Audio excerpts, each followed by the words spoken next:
శ్రీ గురుభ్యో నమః శ్రీ మహాగణపతి నమః. మనకు బుధుడి యొక్క సంచారం అనేది మొదలవుతున్నది. సో బుధుడి యొక్క వక్రత్వ ఫలం అన్నమాట. బుధుడు తన యొక్క ధనుసు రాశిలో సంచారం చేస్తున్నాడు. ధనుసు రాశిలో సంచారం చేస్తున్నటువంటి బుధుడు ఈ యొక్క రాబోతున్నటువంటి డిసెంబర్ 13న వక్రత్వం పొందబోతున్నాడు అనమాట. అంటే తిరోగమనం, అంటే రెట్రోగ్రేడ్ మూవ్మెంట్ అంటారు ఇంగ్లీష్లో. తెలుగులో వచ్చేటప్పటికి తిరోగమనం అంటారు అనమాట. వక్రత్వం కూడా అని అంటారు. వక్రత్వం పొందినటువంటి బుధుడు వచ్చేటప్పటికి ఎప్పుడైనా సరే శాస్త్రంలో ఏ విధంగా చెప్పబడింది అంటే పూర్వరాశి యొక్క ఫలితాన్ని ఇస్తాడని చెప్పి శాస్త్రం చెప్పింది అన్నమాట. మనం చూసినట్లయితే చాలా గ్రహాలు వచ్చేటప్పటికి వక్రత్వం పొందవు. వాటిలో పొందేటువంటి గ్రహాలు వచ్చేటప్పటికి బుధుడు ఎప్పుడు చలిస్తూ ఉంటాడనమాట. మనం చూసినట్లయితే 20 రోజులు తన యొక్క ఇంచుమించుగా తన యొక్క వక్రత్వం అనేది ఉంటూ ఉంటుంది. మరియు అలాగే తిరిగి పూర్వ రాశిలోకి కూడా ప్రయాణం చేస్తూ ఉంటాడు. అలా ప్రయాణం చేసేటువంటి గ్రహాలు వచ్చేటప్పటికి చాలా తక్కువ, రేర్గా జరిగేటువంటిది అనమాట. అటు బుధుడు వచ్చేటప్పటికి రెగ్యులర్గా పూర్వ రాశిలోకి ప్రయాణం చేస్తుంటాడు. అలాగే కుజుడు వచ్చేటప్పటికి వక్రత్వం చెల్లించడం సంవత్సరానికి ఒక పర్యాయమే చెల్లిస్తూ ఉంటాడు అనమాట. అంటే వక్రత్వం పొందుతూ ఉంటాడు, మళ్ళీ తిరిగి పూర్వ రాశిలోకి ప్రయాణం చేస్తూ ఉంటాడు అనమాట. ఇలా చేస్తూ ఉన్నటువంటి ఇప్పుడు ద్వాదశ రాశుల వారి మీద కూడా యొక్క ప్రభావం అనేది ఉంటుంది.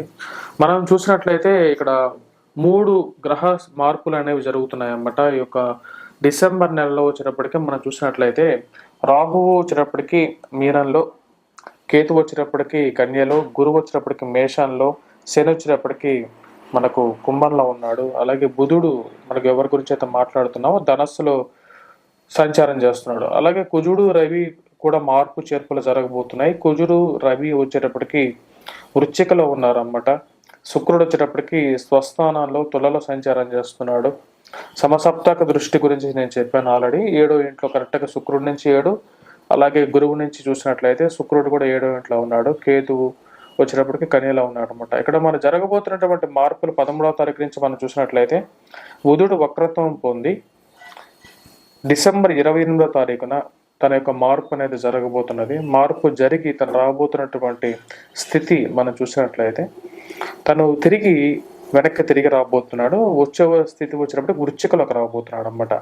అలాగే కుజుడు గురించి మనం చూసినట్లయితే కుజుడు కూడా డిసెంబర్ 28వ తారీఖున తిరిగి తను రాబోతున్నటువంటి స్థితి వచ్చేటప్పటికి డిసెంబర్ 28వ తారీఖు ధనస్సులోకి రాబోతున్నాడు. ఇక్కడ వక్రత్వం 28వ తారీఖు రాబోతున్నాడు. కుజుడు కూడా ఇక్కడ 28వ తారీఖు రాబోతున్నాడు. అలాగే రవి వచ్చేటప్పటికి డిసెంబర్ 16వ తారీఖున కూడా తను ధనస్సులోకి రాబోతున్నాడు అన్నమాట. ఇప్పుడు గ్రహస్థితి రీత్యా అసలు మనం చూసినట్లయితే గురువు అశ్విని నక్షత్రంలో సంచారం చేస్తూ ఉన్నాడు అన్నమాట. అలాగే రవి వచ్చేటప్పటికి జ్యేష్ఠ నక్షత్రంలో, రవి కుజులు ఇద్దరు వచ్చేటప్పటికి జ్యేష్ఠ నక్షత్రంలో సంచారం జరుగుతున్నది. బుధుడు వచ్చేటప్పటికి ఉత్తరాషాఢ నక్షత్రంలో సంచారం జరుగుతున్నది. అలాగే శుక్రుడు స్వాతి నక్షత్రంలో జరుగుతున్నది అన్నమాట. అలాగే రాహు కేతువులు వచ్చేటప్పటికి రాహువు చిత్తా నక్షత్రంలో, రేవతి నక్షత్రంలో, కేతువు వచ్చేటప్పటికి చిత్తా నక్షత్రంలో సంచారం జరుగుతుంది అన్నమాట. ఇప్పుడు ద్వాదశ రాశుల వారికి అసలు ఎటువంటి ఫలితం అనేది రాబోతున్నది అనేది ఎందుకు చెప్పబోతున్నాను. ఎందుకంటే వక్రత్వంలో మనం గురువు యొక్క వక్రత్వం గురించి మాట్లాడినప్పుడు గురువు తన యొక్క మార్చుకుంటున్నప్పుడు, అంటే గురువు తిరిగి మళ్ళీ తన యొక్క పూర్వ రాశిలోకి అయితే ప్రయాణం చేయలేదు, నక్షత్ర మార్పే జరిగింది అన్నమాట మన గురువు వక్రత్వ ఫలంలో చూసినట్లయితే. కానీ బుధుడు తన యొక్క ఎక్కడైతే సంచారం చేస్తున్నాడో, ఎవరిదైతే జన్మరాశి ఉన్నాడో ధనస్సు రాశి నుంచి వృశ్చిక రాశిలోకి రాబోతున్నాడు అన్నమాట. ఈ యొక్క వృశ్చిక రాశిలోకి వచ్చినటువంటి ఎవరైతే బుధుడు ఉన్నాడో తన యొక్క మార్పు అలా జరుగుతూ అంటే రెట్రోగేడ్లోనే తిరోగమనంలో తిరుగుతూ మళ్ళీ పురోగమనంలోకి మారబోతున్నాడు జనవరి 2వ తారీఖు నుంచి.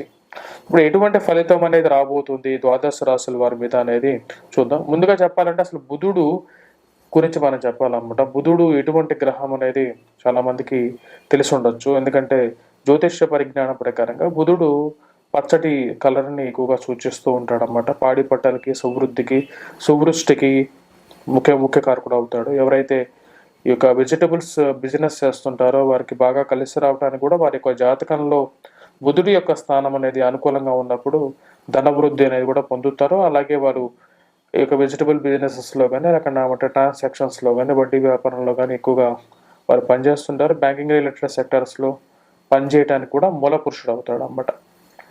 మరియు లెక్కలు, మ్యాథమెటిక్స్ వీటన్నిటికీ కూడా మూల పురుషుడు అవుతాడు. ఇప్పుడు ద్వాదశ రాశుల వారి మీద రాబోతున్నటువంటి వక్రత్వ ఫలం అనేది ఎటువంటి ఫలితాన్ని ఇస్తుంది అనేది చూద్దాం. వృషభ రాశి వారికి ఎలా ఉండబోతుందని చూద్దాం. వృషభ రాశి వారికి మనం చూసినట్లయితే వృషభ రాశి వారికి సప్తమంలో రవి, కుజుడు, అష్టమంలో బుధుడు. బుధుడు అష్టమంలో సంచారం చేస్తున్నప్పుడు యోగకారకుడు అనమాట. ధనవృద్ధిని కలిగించగలుగుతాడు. కాకపోతే ధనవృద్ధి అనేది ఎన్ని రోజులు ఇవ్వగలుగుతాడో అనేది, ఆ యొక్క ఫలితాన్ని ఎన్ని రోజులు ఇవ్వగలుగుతాడో అనేది చూద్దాం. ఎందుకంటే బుధుడు యొక్క పూర్వరాశి వచ్చేటప్పటికి సప్తమ రాశి, సప్తమం నుంచి అష్టమంలోకి వచ్చాడు. అష్టమంలో వక్రత్వం పొందుతున్నాడు అనమాట. వక్రత్వం పొందిన తర్వాత తను తిరిగి మళ్ళీ సప్తమ రాశిలోకి ప్రయాణం జరుగుతున్నది. డిసెంబర్ 28వ తారీఖున తిరిగి తన యొక్క సంచారం అనేది సప్తమ రాశిలోకి ప్రయాణం చేస్తున్నాడు. వక్రత్వ ఫలం అనేది 13వ తారీఖు నుంచి వక్రత్వం పొందబోతున్నాడు. వక్రత్వం పొందినప్పుడు తను ఇవ్వబోతున్నటువంటి ఫలితం ఏదైతే ఉందో అది పూర్వ రాశి యొక్క ఫలితమే ఉంటుంది అన్నమాట. అంటే ఈ యొక్క రాశి యొక్క ఫలితం అనేది ఉంటుంది. సప్తమ రాశి యొక్క ఫలితం అభిప్రాయ భేదాలను కలిగించేటువంటి ఫలితం అన్నమాట. ఇది వైవాహిక జీవితంలో కానీ మనస్పర్ధలు కూడా కలిగించగలుగుతాడు. అలాగే భాగస్వామ్యంతో చేసేటువంటి బిజినెస్ ఏవైతే ఉంటాయో అంటే పార్ట్నర్షిప్ బిజినెసెస్ అన్నమాట. పార్ట్నర్షిప్ బిజినెసెస్ అనేవి అందరికీ కలిసి రావు. అదొక ఆర్ట్గా కూడా చెప్పచ్చు. చాలా మంది బిజినెస్ స్టార్ట్ చేసి చాలా కొంచెం దూరం ప్రయాణం చేయగలనే దాన్ని విరమించుకోవడం కూడా మనం చూస్తుంటాం అన్నమాట. దానికి కారణం వచ్చేటప్పటికే సప్తమంలో ఉండేటువంటి గ్రహాలు కూడా చాలా ముఖ్యమైనటువంటి రోల్ ప్లే చేస్తాయి. ఇప్పుడు మనం చూసినట్టయితే వృషభ రాశి వారిని మనం బాగా గమనించినట్లయితే వృషభ రాశి వారికి వచ్చేటప్పటికి సప్తమంలో రవి, కుజుడు ఈ యొక్క రెండు గ్రహాలు అంత అనుకూలమైనటువంటి గ్రహాలు కాదు. వైవాహిక జీవితంలో మనస్పర్ధలు, అలాగే ధనక్షయ కారకం అన్నమాట. అంటే డబ్బు ఎక్కువగా ఖర్చు అవుతూ ఉంటుంది. శరీరంలో అధికమైనటువంటి వేడిని కలిగించేది, మరి ఆరోగ్యాన్ని కూడా హరింపజేసేటువంటి గ్రహాలు అన్నమాట సప్తమంలో ఉన్నాయి.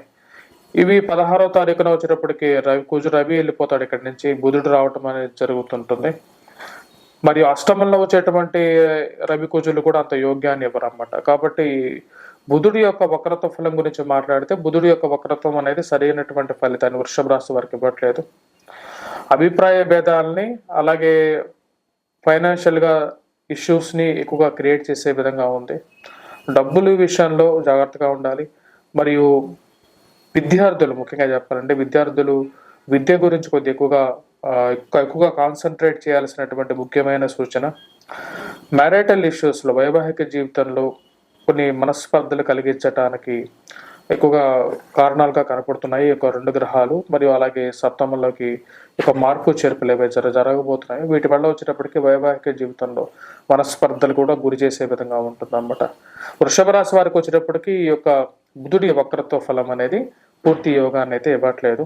విద్యార్థులు, వ్యాపారస్తులు ముఖ్యంగా చెప్పాలంటే కొత్తగా ఏదైనా బిజినెస్ స్టార్ట్ చేయాలనుకున్నప్పుడు భాగస్వామ్యంతో చేసేటువంటి బిజినెస్ అయితే మటుకు కొంచెం ఆలోచించి ముందుకు వెళ్ళాలి ఈ యొక్క పీరియడ్లోనే. భాగస్వామ్యం కాకుండా మీ యొక్క సొంత బిజినెస్ అయినట్లయితే దానికి మీ యొక్క స్థితి, రవి యొక్క స్థితి బాగలేదు కాబట్టి వేరే నక్షత్ర రీత్యా కూడా చూసుకొని మంచి ముహూర్తంలో మీరు ఆరంభించుకున్నట్లయితే అనుకూలమైనటువంటి ఫలితాలు కూడా పొందగలుగుతారు. మనం ఇప్పుడు బుధుడి వక్రత్వ ఫలం గురించి మనం మాట్లాడడం అన్నమాట.